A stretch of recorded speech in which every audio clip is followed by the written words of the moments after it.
Pinaimbestigahan ng isang private citizen sa ICI ang posibleng koneksyon ni First Lady Lisa Araneta Marcos kay Maynard Ngu, isa sa mga nadadawit sa anomalya sa mga flood control project.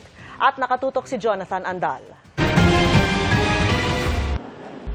Isang private citizen ang nagpunta sa Independent Commission for Infrastructure o ICI para hilinging silipin ang posibilidad na nakinabang umano ang First Lady kay Maynard Ngu sa issue ng flood control. Isinumite ni John Santander ang isang liham sa ICI para rito.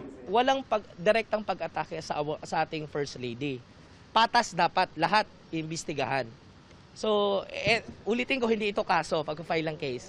It's a letter of sentiments lang.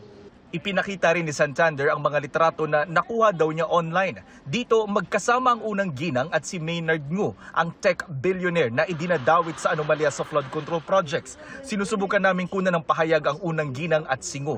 Sabi ng ICI, susuriin muna nila kung may basihan ang mga ibinigay na impormasyon ni Santander. Pero payo nila sa publiko, huwag basta-basta maniniwala sa mga aligasyon.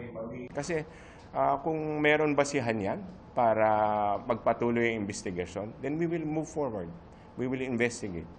And we will make sure to call these people who will be responsible or who might be responsible to this flood control. Ayaw naming madiskaril ang aming mga investigasyon dahil lamang sa politika. Nanawagan din sa ICI ang grupong Isang Bayan na payagan ng mga civil society group na maging observer sa investigasyon kung hindi talaga nito isa sa publiko ang mga pagdinig.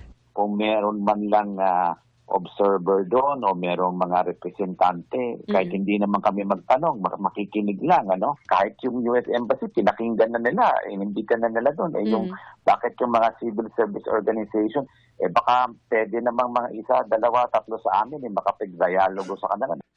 Sa ikalawa namang pagkakataon, hindi na naman makakaharap sa ICI si dating DPWH Undersecretary Roberto Bernardo dahil nagpasabi raw ito na may sakit. Hihingan siya ng medical certificate at inurong na lang sa November 11 o 12 ang susunod niyang pagharap sa ICI. Para sa GMA Integrated News, Jonathan Andal, nakatutok, 24 oras.